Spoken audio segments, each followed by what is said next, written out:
Cabinet Minister of Haryana, Kanwarbal Gurjar, has claimed on Tuesday that the farmers who are protesting are workers of Congress party. He further said that the farmers are completely satisfied with the BJP government and no other government has done so much as BJP did. He also expressed confidence that the Saffron party will form government in the state.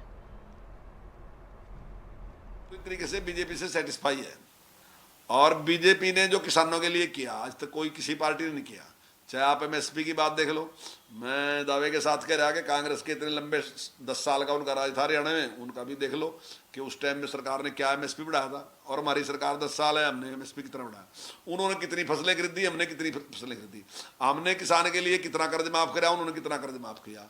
हमने किसान सम्मान निधि में कितना पैसा डाला, उन्होंने किसान के लिए क्या किया। ये सारी चीजें चेक करी जा सकती हैं। ऐसा नहीं है खाली मैं बोल लूँ अपनी जुबान से या वो अपनी जुबान से बोल लेंगे। ये तो सारी की सारी रिकॉर्ड की चीजें हैं और आजकल तो रिकॉर्ड ऐसा है कि आपके मोबाइल में ही, आप अपने मोबाइल में ही चेक कर लो। तो फिर किसानों को समझाने में क्या बीजेपी नाकाम? नहीं, वो किसानों की समस्या ही नहीं, वो कहीं कांग्रेसी की समस्या है, किसी अन्य पार्टी की समस्या है। उन्होंने अपने समर्थक वहां बैठा दिए, वो सारा दिन सरकार की आलोचना करते हैं, वो बात दूसरी है जो सरकार से सेटिस्फाई नहीं है।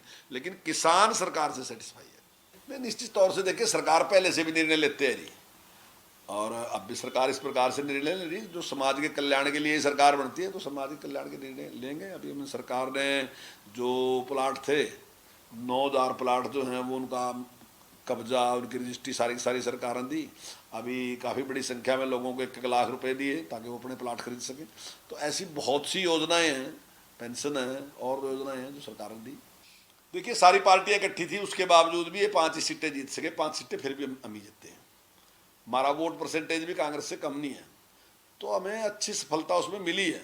और इन्होंने जिस प्रकार के झूठे वादे किए और जिस प्रकार से झूठ फैलाने का प्रयास किया, चाहे झूठे वादे करने की बात है कि हम 1 लाख रुपए अकाउंट में डाल देंगे, 8500 रुपये हर महीने आपके अकाउंट में ठका आएंगे, तो वो सबको पता है कि कहीं आए नहीं रहे कुछ भी।